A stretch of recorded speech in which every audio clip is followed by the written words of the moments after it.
This video is going to take you through AP Unit 3.5, which is sinusoidal functions. So we've talked a little bit about like sine curves and cosine curves,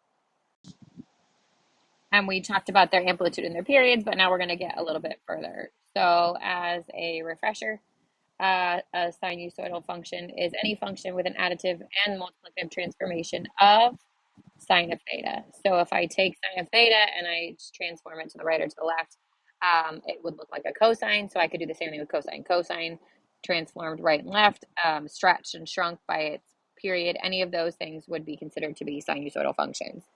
The period of a sine function or sinusoidal function is the smallest possible value k, such that f of x plus k equals, or f of theta, sorry, plus k equals f of theta for all theta in the domain. So if I were to take and draw my typical sine curve, the period is how long it would take for that to repeat again. So if this is 2 pi and I did another one, then I could take my initial and slide it 2 pi to the right and it would duplicate. Or I could go 2 pi to the left and it would duplicate.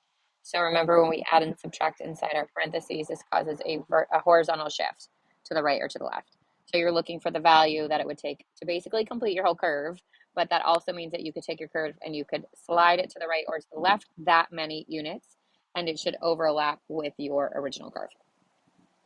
The frequency is the reciprocal of the period. So if my typical period, let's say, is 2 pi, then my reciprocal is 1 over 2 pi. So we would say the frequency of that function is 1 over 2 pi. The amplitude is half the difference between the maximum value and the minimum value. We know that the amplitude is how high that curve goes, or how low the vertical distance of that curve. And the midline is the average of the maximum value and the minimum value. So on your parent function of sine, the midline is the x-axis, or y equals 0. If I shift my function up, then that midline shifts up, and if I shift my function down, then the midline shifts down. It is always an equation, so it's always a y equals a number.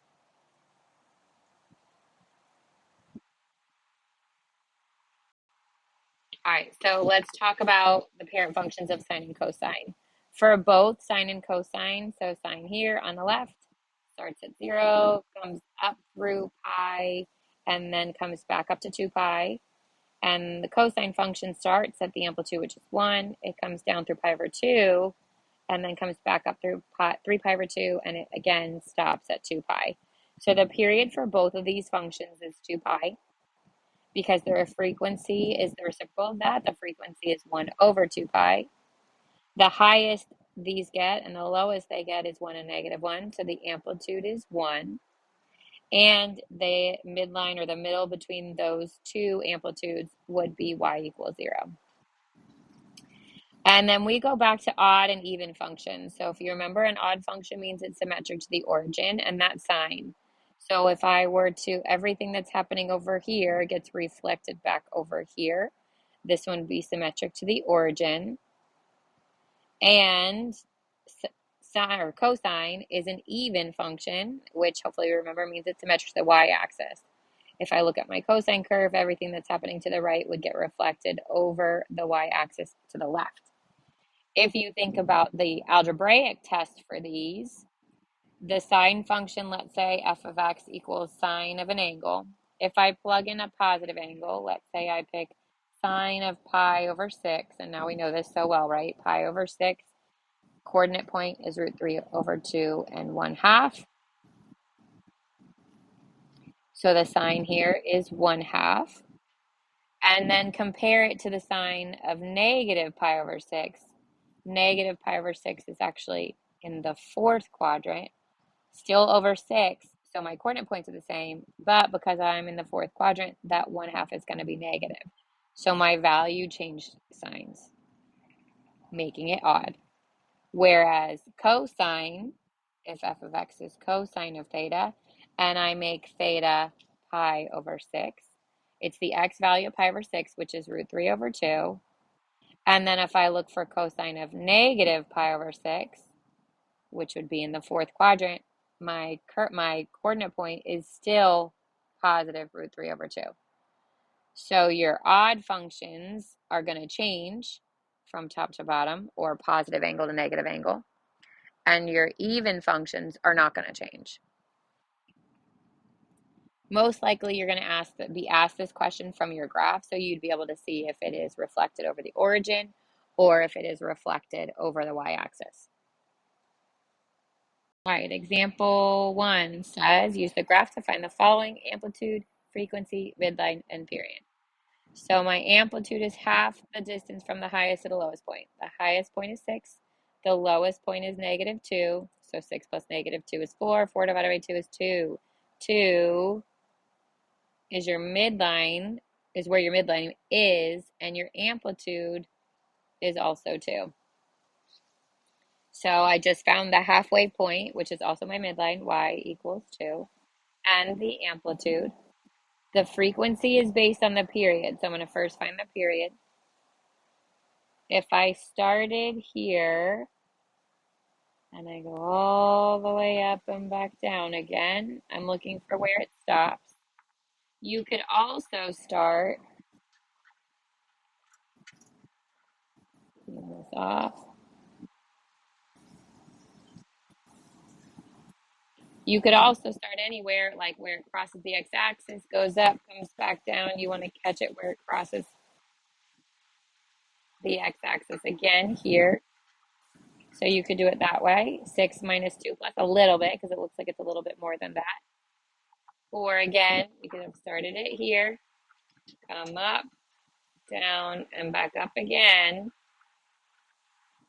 And that's each of these tick marks are a half. So this is 1, this is 3, which means it's happening just past 3. Like maybe your frequency is like, your period is like a 3.2, which is just an approximation. Then our frequency would be 1 over 3.2.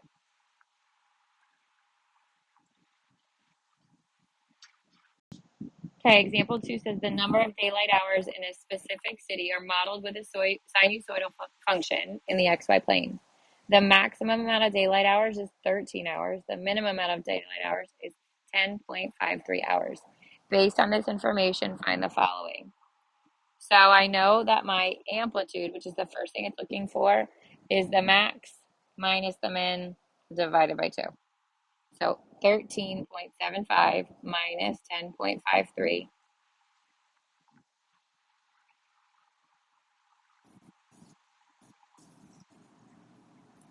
gives me 3.22. That's both going up and coming back down again, which means I'm going to divide that by 2, and I get 1.61.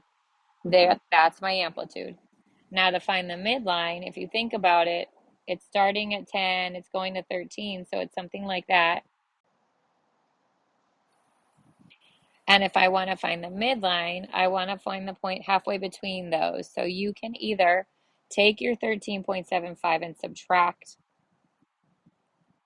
the 1.61 from it, or I could take my 10.53 and add the midline to it, or I can add the 2 and divide by 2. All of these will give me the same answer. 12.14.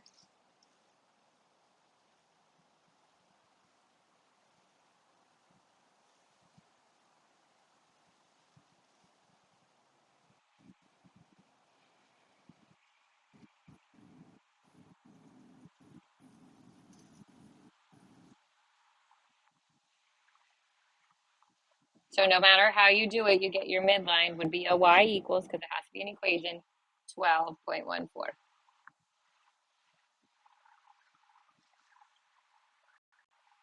All right, example 3 says graph 2 full periods of the following. So now we're actually graphing our sine and cosine curves. The easiest way to do this at this point is to take your parent functions of sine and cosine and then adjust them based on the information that you have. So if my original sine curve goes from 0, pi over 2, pi, 3 pi over 2, and 2 pi, those are my 5 key points, and my amplitude is 1. then my original parent function for sine starts at 0, goes up to 1, down to 0, -1, and back up to 0. And it looks like this. Now let's talk about the transformations occurring here. The negative on the front is going to flip it upside down, and the 2 is going to make it have an amplitude of 2. So instead of going up with my sine curve, I'm going to come down, go up, and come back down again. And instead of stopping at -1 and +1, I'm going to go to 2. So on my graph here, I'm going to start at 0. I'm going to go down to -2. I'm going to come back up to 0. I'm going to come back up to +2, come back down to 0. And that is 1 period, but this one's 2. So the easiest way to do this is work backwards, come up, down, down, up, and just continue the pattern to the left. You could have also extended your axis and continued it to the right. As long as you have 2 full periods, it doesn't matter which direction you go. Okay, now let's look at B. So we have 3 cosine theta. Now we've got the cosine is our parent function, and we have an amplitude of 3. Now remember, cosine normally starts at 1, it goes down to pi over 2, or it goes down to 0 at pi over 2, then -1, then back up and up again. So it takes on that curve. However, if our amplitude is 3, now we're going to, instead of starting at 1, we're going to start at 3. At pi over 2, we're going to come to 0. At pi, we're going to go to -3. 3 pi over 2, 0. And at 2 pi, back up to 3 again. So it takes on this shape, and we want 2 complete curves. So we're going to reflect over the axis, all those same coordinate points, and continue our curve to the left. And that would be 2 full periods of 3 cosine. All right, now we're going to work backwards. We're going to find the equation. Given that your equation could be A sine of B theta plus C plus D, or f of x could be A cosine B theta plus C, where A is the absolute value of the amplitude. It will be positive for the parent function. It would be negative if the function has a reflection over the x-axis or is upside down. B is, so if you think about it, 2 pi over B is how you get the period. So if I'm working backwards, then B is 2 pi over the period. So in a moment, we'll show you 2 ways to get that. C is your phase shift or your horizontal shift, and D is the vertical shift. So example 4 says find the equation of the following. A sine curve with a period of 2 pi and an amplitude of 5. So I know my amplitude is 5, that's going to be my A, and the period, we just said that B equals the 2 pi over the period. And if you forget that, then remember that 2 pi over B equals the period. So if I have the period is 2 pi, then 2 pi over what gives you 2 pi? And B would be 1 in this case. If I did it the first way, 2 pi over the period is 2 pi. Also get that B is 1. It says sine curve, so I'm going to do f of x equals the A is 5, sine, and it would be B theta. So 1 times theta is just theta.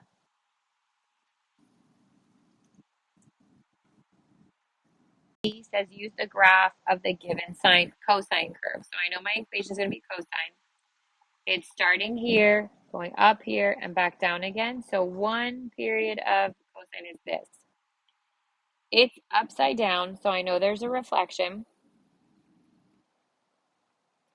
If my midline is halfway vertically, then I'm going up. Each of these this is 1, so this would be 1.5, and this would be 0.5.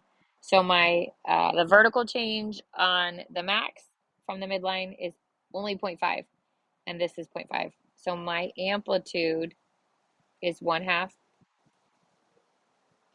And then the period, it takes this long to create one full cycle. So the period is pi. So I have f of x equals a negative, because upside down, amplitude 1/2. I know it's cosine. And now I need to figure out the period, or I need to figure out my b. So remember, period, or 2 pi over the period gives you b. So 2 pi over pi, 2 pi over pi tells me b is 2. So now I have 2 theta. And you can always work backwards with these. Once you have the equation, you can graph or sketch the graph of what you think it would be based on the equation and see if you're on the right track. All right, that wraps up the notes for this section. Please make sure that you take the time to submit your notes to the assignment, and you can work on the homework with your remaining time. Have a great day.